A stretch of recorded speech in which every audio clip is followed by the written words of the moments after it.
సమావేశానికి సభాధ్యక్షులు వహించినటువంటి ఎంఆర్పీఎస్ జిల్లా అధ్యక్షులైనటువంటి వినయ్ బాబు అన్న గారికి, అదేవిధంగా ఈ తెలంగాణ రాష్ట్రంలో వికలాంగుల జాతీయతల కోసం నిరంతరాయంగా పోరాటం చేస్తూ అన్ని జిల్లాల్లో కూడా జాతీయ చైతన్యం చేసినటువంటి పెద్దలు గౌరవనీయులు మా ఉద్యమ గురువులైనటువంటి జాతీయ ప్రధాన కార్యదర్శి గడ్డం కాశీ గారు,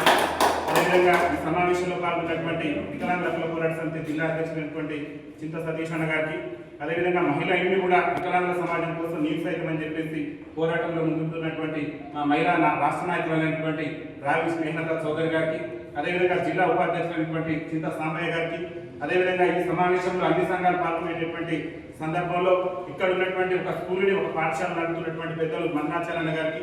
అదేవిధంగా ఈ కార్యక్రమంలో పాల్గొన్నటువంటి తుంగతుర్తి నియోజకవర్గ నాయకులైనటువంటి అన్న బ్రహ్మచారణ గారికి, అదేవిధంగా మా సంఘం నాయకులు సీనియర్ నేత అయినటువంటి పేర్ల సోమన్న గారికి, అదేవిధంగా మా సంఘం నాయకులైనటువంటి పెద్దలు గుండు సీనన్న గారికి, అదేవిధంగా మా మిత్రులు అందరికీ స్నేహశీలైనటువంటి మా మిత్ర శ్రేంద్రన్న గారికి, అదేవిధంగా ఈ సమావేశంలో పాల్గొన్నటువంటి మూత మండల అధ్యక్షులైనటువంటి అన్న మన గొల్కొండ వెంకన్న గారికి, అందరికీ కూడా భారత వికలాంగుల హక్కుల పోరాట సమితి రాష్ట్ర కమిటీ పక్షాన మిత్రులారా, ఏదైతే తెలంగాణ రాష్ట్ర ముఖ్యమంత్రి రేవంత్ రెడ్డి గారు అసెంబ్లీ ఎన్నికల సమయంలో కాంగ్రెస్ పార్టీ ఎన్నికల మేనిఫెస్టోలో మా కాంగ్రెస్ పార్టీ అధికారంలోకి వస్తే ఖచ్చితంగా వికలాంగులకు 6,000 రూపాయలు పింఛన్ ఇస్తాం, అదేవిధంగా వృద్ధులు ఎవరైతే ఉన్నారో వాళ్ళ పింఛన్ కూడా 2,000 ఉన్న దాన్ని 4,000 రూపాయలు ఇస్తాం, వితంతులు ఎవరైతే ఉన్నారో వాళ్ళ పింఛన్ కూడా 2,000 ఉన్న దాన్ని 4,000 రూపాయలు ఇస్తాం, గీతా కార్మికుల పింఛన్ కూడా 2,000 నుంచి 4,000 చేస్తాం, బీడీ కార్మికుల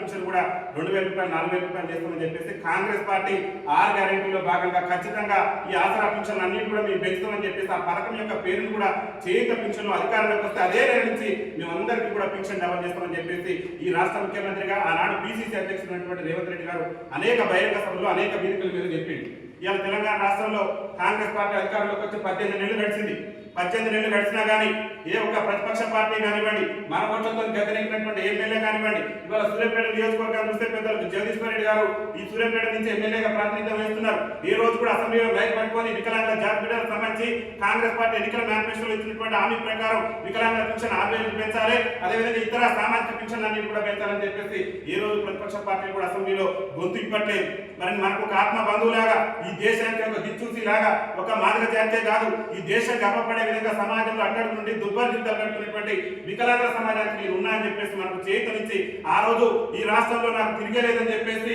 రౌడీ రాజ్యాన్ని నడిపిస్తున్నటువంటి రాజశేఖర రెడ్డి ప్రభుత్వం మెడల్ వచ్చి ఆ రోజు 200 రూపాయలు ఉన్నటువంటి పింఛన్ 500 ఉన్నటువంటి పింఛన్ 1,500 ఉన్నటువంటి పింఛన్ 3,000 రూపాయలు సాధించి పెట్టినటువంటి గొప్ప మహానుభావుడు, మన వికలాంగుల జీవితాలు వెలుగునిస్తున్నటువంటి దేవుడు ఇవాళ చొరవ తీసుకొని అరే తెలంగాణ రాష్ట్రం వస్తే మన భక్తులు బాగుపడతాయని చెప్పేసి అనాటంగా తెలంగాణ ఉద్యమంలో కూడా మన పాత్ర ఉన్నది. ఇవాళ మందకృష్ణమాది గారి పోరాటం వల్లనే ఇవాళ వికలాంగుల పింఛన్లు అనేటటువంటి ఈ రాష్ట్రం, ఈ దేశంలో ఏ రాష్ట్రంలో లేని విధంగా తెలంగాణ రాష్ట్రంలో 4,016 రూపాయలు పింఛన్ వస్తుందంటే వృద్ధులదైనా వితంతులైనా దానికి కారణం ఎవరంటే మన దైవమైనటువంటి మందకృష్ణమాది గారు అని చెప్పేసి మనం సగౌరవంగా చెప్పుకోవచ్చు.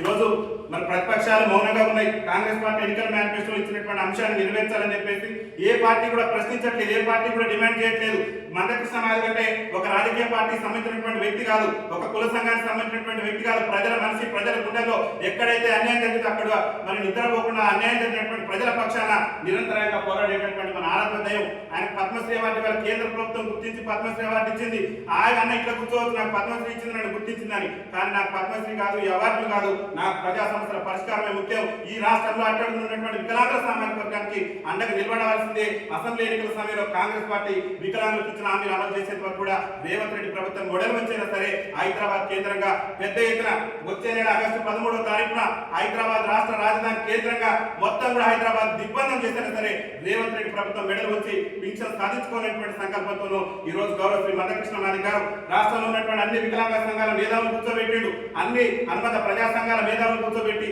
మొన్న మధ్య కాలంలోనే సోమాజిగూడ ప్రెస్ క్లబ్ వేదికగా రాష్ట్ర ప్రభుత్వానికి అల్టిమేట్ ఇచ్చిండు. 2-3 రోజులుగా మీరు స్పందించకుంటే మేము మళ్ళీ ఒక ఉద్యమ కార్యాచరణ తీసుకుంటామని చెప్పిండు. ఈ మధ్య కాలంలోనే మొన్నటి వరకు కూడా రేవంత్ రెడ్డి ప్రభుత్వంలో వికలాంగుల సంక్షేమ శాఖకు మంత్రి లేడు. మందకృష్ణమాది గారు మంత్రివర్గంలో మాదికలకు అవకాశం ఇవ్వాలని చెప్పేసి ఏళ్ల తరబడి పోరాటం చేస్తుంటే మందకృష్ణమాది గారు ఎంఆర్పీఎస్ ఉద్యమ ఫలితంగా ఇవాళ మంత్రివర్గంలో మన మాదిక సామాజిక వర్గాన్ని మన మిత్రుడైనటువంటి అడ్డూరు లక్ష్మణ గారికి గారికి ఇలా మంత్రి పదవి వచ్చింది. మనందరం కూడా గర్వించదగ్గ విషయం ఏంటంటే అడ్లూరు లక్ష్మణ ఏ శాఖ పోతున్నాడు భయాందోళన పడ్డ, కానీ మనందరికీ ఆ భగవంతుడు మందకృష్ణ మాదిగన్న గారి దైవాధ్యతలు వారు చేసిన పోరాట ఫలితంగానే అడ్లూరు లక్ష్మణ్ గారు మన వికలాంగుల సంక్షేమ శాఖ మంత్రి అన్నగారు చెప్పిండు. అన్ని సంఘాలు కూడా పోతాయి అడ్లూరు లక్ష్మణ్ గారి గల్తాను విందు పత్రం వింటారని చెప్పేసి అన్నగారి మధ్యన మమ్మల్ని సత్వరాన్ని తీసుకుపోయి వికలాంగ భేదాలందరూ కూడా తీసుకుపోయి అన్ని సంఘాల ఆధ్వర్యంలో మరి గౌరవశ్రీ మన మంత్రివర్యులు అయినటువంటి అడ్లూరు లక్ష్మణ్ గారికి విందు పత్రం సమర్పించడం జరిగింది. అడ్లూరు అదేవిధంగా ఈ కార్యక్రమానికి ఇప్పుడు చేసినటువంటి పెద్దలు గౌరవనీయులు ఎంఎస్పీ జిల్లా చేసినటువంటి ఎర్రగల రాజన్న గారు కూడా సాధారణంగా వేదిక కాంగ్రెస్ అందరూ కూడా చప్పట్లతో అన్నగారిని అడ్లూరు లక్ష్మణ్ గారిని మనం కలిసిన తర్వాత కూడా అడ్లూరు లక్ష్మణ్ గారికి వినతి పత్రం ఇచ్చిన తర్వాత కూడా రాష్ట్ర ప్రభుత్వంలో చరణం రాలేదు. ఈ చరణం రానటువంటి సందర్భంలోనే మన ఆత్మబంధువులైనటువంటి గౌరవశ్రీ మందకృష్ణ మాదిగ గారు మళ్ళీ ఒకసారి సోమాజి కూడా ప్రెస్ క్లబ్ వేదికగా రాష్ట్రంలో ఉన్నటువంటి అన్ని వికలాంగ సంఘాలతో మళ్ళీ ఒక సమావేశం పెట్టి ఏం చేద్దామని రాష్ట్ర ముఖ్యమంత్రికి ప్రెస్ మీట్ పెట్టి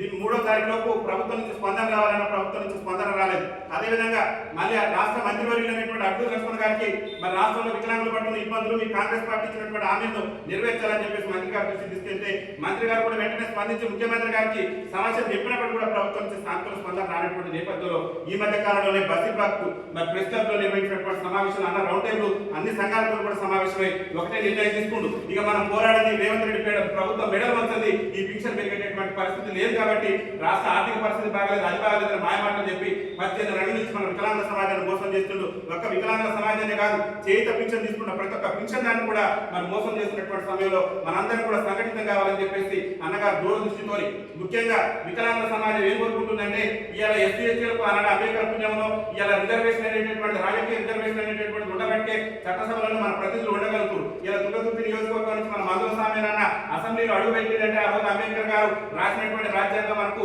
చట్టసభలలో మందకృష్ణ మాదిగ నాయకులు ఉద్యమ నాయకులు పోరాటం చేపట్టే ఇలా రిజర్వేషన్ ఉండాలి. ఈ సమాజంలో అట్టడుగున్నటువంటి వికలాంగ సమాజ వర్గం స్వతంత్రం వచ్చిన 75 ఏళ్ల నుంచి కూడా రాజ్యాధికారానికి దూరమై అంచులైన గురైనటువంటి వికలాంగ సమాజ వర్గాలు కూడా రాజకీయ రిజర్వేషన్ ఉండాలి. ఏదైతే తమిళనాడు రాష్ట్ర ప్రభుత్వం వికలాంగులకు స్థానిక సంస్థల ఎన్నికల్లో రిజర్వేషన్ కల్పించిందో తెలంగాణ రాష్ట్ర ప్రభుత్వం కూడా స్థానిక సంస్థల్లో రిజర్వేషన్ కల్పించాలనేటటువంటి ప్రధానమైనటువంటి డిమాండ్తోనే మందకృష్ణ మాదిగ గారు మరో ఉద్యమానికి సిద్ధమవుతున్నారు. ముఖ్యంగా వికలాంగుల పింఛన్ 6,000 పెంచాలి, చేయుత పింఛన్ అన్నింటి కూడా 4,000 పెంచాలి. రాబోయేటటువంటి స్థానిక సంస్థల ఎన్నికల్లో వికలాంగులకు రాజకీయ రిజర్వేషన్లు కల్పించాలి. వికలాంగుల అట్రాసిటీ చట్టాన్ని రాష్ట్రంలో సమర్థవంతంగా అమలు చేయాలి. ముఖ్యంగా వికలాంగుల బ్యాక్లాగ్ ఉద్యోగాలు భర్తీ చేయాలని చెప్పేసి దాదాపు 25 డిమాండ్లతోని అన్న అన్ని సంఘాలతో కూడా సమావేశం పెట్టి 25 డిమాండ్లతోని అన్న మరి సర్క్యులర్ కూడా విడుదల చేయడం జరిగింది. ఆ 25 డిమాండ్ల సాధన కోసం అన్న ఎక్కడ కూడా స్వార్థపడే ఒక వికలాంగ సమాజమే కాదు ఈ సమాజంలో ఉన్నటువంటి వృద్ధులు కానివ్వండి, వితంతులు కానివ్వండి, బీడీ కార్మికులు కానివ్వండి, గీతా కార్మికులు కానివ్వండి అన్ని వర్గాలకు ఇచ్చిన హామీలు కూడా నెరవేర్చాలని చెప్తే మనం అందరం కూడా సంకల్పంతో హైదరాబాద్ కేంద్రంగా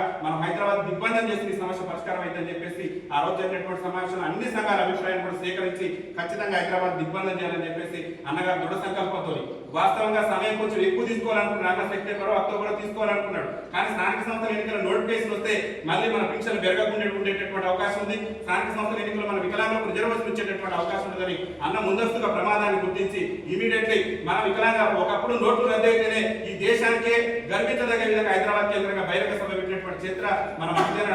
నాయకుడైనటువంటి మన మందకృష్ణ మాదిగ గారికి ఉన్నది. నోట్లు రద్దయినా మందకృష్ణ మాదిగ గారు పిలుపునిస్తే ఎంత దూరమైనా సరే మీ వస్తామని చెప్పేసి తరలి వెళ్ళడంలో మన ప్రజలు కూడా ప్రజాస్వామిక వాదులు కూడా ముందున్నారు. కాబట్టి మీ అందరూ కూడా నేను చేతులు జోడించే విజ్ఞప్తి ఒకటే, దయచేసి అన్నగారు మొన్నటి వరకు వర్గీకరణ ఉద్యమం మీద ఎన్నో కేసులైనా ఎన్ని నిర్బంధాలు వచ్చినా మన మాతృ సంస్థ ప్రతినిధులైనటువంటి ఎంఆర్పీఎస్ నాయకులు కూడా ఏ కేసులో భయపడకుండా వాళ్ళ జాతీయ కోసమే కాదు ఇలా వికలాంగుల సమాజం 4,016 రూపాయలు పింఛన్ తీసుకుందంటే ఇక్కడ ఉన్నటువంటి ఎంఆర్పీఎస్ నాయకత్వం, రాష్ట్ర వ్యాప్తంగా ఉన్నటువంటి ఎంఆర్పీఎస్ నాయకత్వం యొక్క చెమట వాళ్ళు పడ్డ కష్టం ఆఖరికి హైదరాబాద్ కేంద్రంగా మన బసిబాగ్ చౌరస్తా దగ్గర 5 అంతస్తుల బిల్డింగ్ మీద కూర్చొని ఆభరణ దీక్ష చేస్తే మన మలమూత్రాలు కూడా ఎత్తిపోసినటువంటి చరిత్ర మన మాతృ సంస్థ పెద్దలైనటువంటి మరి ఎంఆర్పీఎస్ నాయకత్వానికి ఉంది. కాబట్టి వారి ఆదేశాలను శిరస వహిస్తూ మందకృష్ణ మాదిగ గారు తీసుకున్నటువంటి యొక్క ఉద్యమం ఇది ఆశామాష ఉద్యమం కాదు. దయచేసి అందరం కూడా మన కోసం ప్రయత్నం చేస్తున్నా ఇలా పద్మశ్రీ వచ్చిన ప్రజల కోసమే నా ఊపిరని చెప్పేసి మన కోసం అన్న ముందుకు వస్తుంది. కాబట్టి అందరికీ నాయకత్వానికి అన్ని సంఘాలు కూడా ఏకం కావాలి. కృష్ణ మాదిగ గారి నాయకత్వంలో హైదరాబాద్ కేంద్రంగా దిగ్బంధం చేసి రేవంత్ రెడ్డి ప్రభుత్వం మెడవంచాలంటే దయచేసి గ్రామ స్థాయిలో ఉన్నటువంటి వృద్ధులను చైతన్యం చేసుకోవాలి, వితంతులను చైతన్యం చేసుకోవాలి. అన్నగారు ఆదేశం చెప్పి ఏంటంటే కొత్త ప్రభుత్వం కొత్త పింఛన్లు రేవంత్ రెడ్డి 18 ముఖ్యమంత్రిగా బాధ్యతలు చేపట్టి ఈ రాష్ట్రంలో గత ప్రభుత్వం ఇచ్చిన పింఛన్లు తప్పి ఒక కొత్త పింఛన్ కూడా విడుదల చేయలే. మన కొత్త పింఛన్ రానటువంటి వాళ్ళు కూడా చైతన్యం చేసి మీరు హైదరాబాద్ మీ అందరూ కూడా ప్రొటెక్షన్ వస్తుంది అనే విధంగా గ్రామ గ్రామాల వృద్ధుల్ని వితంతుల్ని బీడీ కార్మికులు గీతా కార్మికుల్ని అందరూ కూడా సంఘటితం చేసి రేపు 13వ తారీఖు మన జిల్లా కేంద్రానికి వస్తుంది కాబట్టి మన జాతి కోసం మన హక్కుల కోసం మరి మన కోసం పోరాడుతున్నటువంటి అన్నకు ఘన స్వాగతం పలికి ఈ సూర్యాపేట జిల్లా కేంద్రంలో జరిగే సదస్సు ఏదైతుందో ఆ సదస్సును పెద్ద ఎత్తున విజయవంతం చేసి హైదరాబాద్ కూడా అవసరం లేదు సూర్యాపేట దాలనే విధంగా అన్నలో మనం ఒక బలమైనటువంటి దృఢ సంకల్పాన్ని తీసుకురావాలంటే శ్రేణులందరూ కూడా ఇప్పటి నుంచే పనిచేయండి సంఘాలన్నింటి కూడా పక్కన పెట్టండి మందకృష్ణ మాదిరి గారు మన ఎజెండా మందకృష్ణ మాదిరి గారి లక్ష్యాలే మనం సాధించుకుంటే అన్ని వర్గాలు కూడా బాగుపడేటువంటి అవకాశం ఉంటుంది రేపు స్థానిక సంస్థల ఎన్నికల్లో రిజర్వేషన్ వస్తే మన వికలాంగులు కూడా గ్రామాల సర్పంచులుగా ఉప సర్పంచులుగా ఎంపీటీసీలుగా జెడ్పీటీసీలుగా అన్ని రాజకీయ పదవులు కూడా మనం ఉంటాం ఏ నాయకుడు కూడా మన గురించి ఆలోచించట్లేదు కేవలం నిస్వార్థపూరితంగా ఎక్కడ కూడా స్వార్థం లేకుండా మన జాతి హక్కుల కోసం పోరాడినటువంటి ఏకైక నాయకుడు మందకృష్ణ మాదిరి గారు అదేవిధంగా ఆయన నాయకత్వం పనిచేస్తున్నటువంటి ఎంఆర్పీఎస్ సంస్థ కాబట్టి వారు చేస్తున్న ఉద్యమానికి సంఘాలకు అతీతంగా కులాలకు అతీతంగా మతాలకు అతీతంగా ప్రతి ఒక్కరిని చైతన్యం చేసి గ్రామ గ్రామాలను తీసుకొచ్చి సూర్యాపేట జిల్లా కేంద్రంలో ఏదైతే 14వ తారీఖు జరిగే సదస్సు ఉందో ఆ సదస్సుతోనే రేవంత్ రెడ్డి మెడ వచ్చి ఇక్కడి నుంచి నివేదిక పోయింది సూర్యాపేటలో ఇంతమంది వికలాంగులు వచ్చి హైదరాబాద్ వస్తే మనం తట్టుకోలేము అసలు పింఛన్ పెంచుతున్న స్టేట్మెంట్ ఇచ్చే విధంగా మనకి ఉద్యమ కార్యాచరణ ఉండాలి నాయకులంతా దృఢ సంకల్పంతో పనిచేయాలని చెప్పేసి మీ అందరూ కూడా ఆకాంక్షిస్తూ మేము కూడా మా సంఘం సమావేశం 2-3 రోజులు ఏర్పాటు చేసి ఖచ్చితంగా మందకృష్ణ మాదిరి గారు ఏ కార్యక్రమం ఉందో ఆ కార్యక్రమానికి పెద్ద ఎత్తున ఘన స్వాగతం పలికి ఇక్కడ ఈ జిల్లా కేంద్రంలో జరిగేటటువంటి సదస్సును కూడా విజయవంతం చేద్దాం ఆగస్టు 13వ తారీఖు ఈ ముఖ్యమంత్రి గుండెలో దడబుట్టే విధంగా వికలాంగ సమాజం పైన అవుతుందంటే అక్కడ ప్రభుత్వం నుంచి ఎమ్మటి ప్రకటన వచ్చే విధంగా మందకృష్ణ మాదిరి గారు డిమాండ్ ప్రభుత్వం తలొకే విధంగా మనందరూ కూడా కంకణబద్ధులు కావాలని చెప్పేసి మీ అందరూ కూడా విజ్ఞప్తి చేస్తూ నాకు ఈ అవకాశం ఇచ్చి కార్యక్రమంలో పాల్గొనేందుకు నాకు ఇంతటి మాట్లాడే అవకాశం కల్పించిన జిల్లా అధ్యక్షుడు విజయబాబు గారికి అదేవిధంగా మా జాతీయ నాయకులు మా జాతీయ ప్రధాన కార్యదర్శి మా గురువులైనటువంటి గడ్డం కాశీమన్న గారికి సతీష్ అన్న గారికి ఆలస్యంగా వచ్చిన మా ఉద్యమ గురువులైనటువంటి అన్న ఏటాకుల రాజన్న గారికి అన్న ఇందాక పాలవాడిని బయటకు వెళ్ళిన అన్నగారికి మీ అన్ని సంఘాల వికలాంగులు కూడా పేరు పేరున ధన్యవాదాలు తెలియజేస్తుంది వికలాంగుల ఐక్యత